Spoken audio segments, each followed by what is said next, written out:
இன்பத்தில் இனியதும், துன்பத்தில் கொடியதும் காதலே அப்படின்னு பெய்லினுடைய மேற்கோள நெறைய பேர் கடந்து வந்திருப்போம். யோசித்து பார்க்கும்போது அது எவ்வளோ உண்மை அப்படின்னு தோணும் இல்லையா?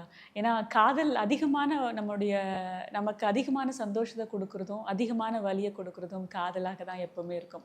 காதலுக்கு இன்னொரு ஒரு தன்மையும் இருக்கு. நம்ம இளைஞரா இருக்கும்போதும் சரி, இல்ல ஒரு முதியவர்களா ஆனாலும் சரி, காதல பத்தி பேசும்போது எவ்வளோ ஒரு முரட்டுத்தனமா இருந்தாலுமே, அந்த இடத்துல ஒரு சின்ன ஒரு வெட்கத்தோட, ஒரு சின்ன புன்னகையோட அவங்களால அந்த காதல பத்தி பேசாம இருக்க முடியாது. இல்ல அந்த நினைவுகள வந்து மீட்டுருவாக்கமோ, இல்ல திரும்ப வந்து அத யோசிக்கிற மாரி இருக்க முடியாது. ஆ நம்முடைய தமிழ் சமூகம் அப்படிங்கிறது காதல ரொம்பவே கொண்டாடின ஒரு ஒரு சமூகமாக இருந்திருக்கு.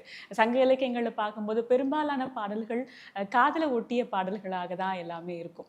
ஒருவேளை இப்ப காதல் அப்படிங்கிறது ஒருத்தருக்கான ஒரு புரிதல் அப்படிங்கிறது இருக்கும். இப்போ ஒருவேளை காதல் எப்படியாக கொள்ளப்படுகிறது அப்படின்னு நம்ம பார்க்கும்போது, ஒருவேளை செக்லிஸ்ட் வச்சுட்டு எனக்கு மாசம் இத்தன லட்சம் சம்பாதிச்சா தான் வந்து ஓகே.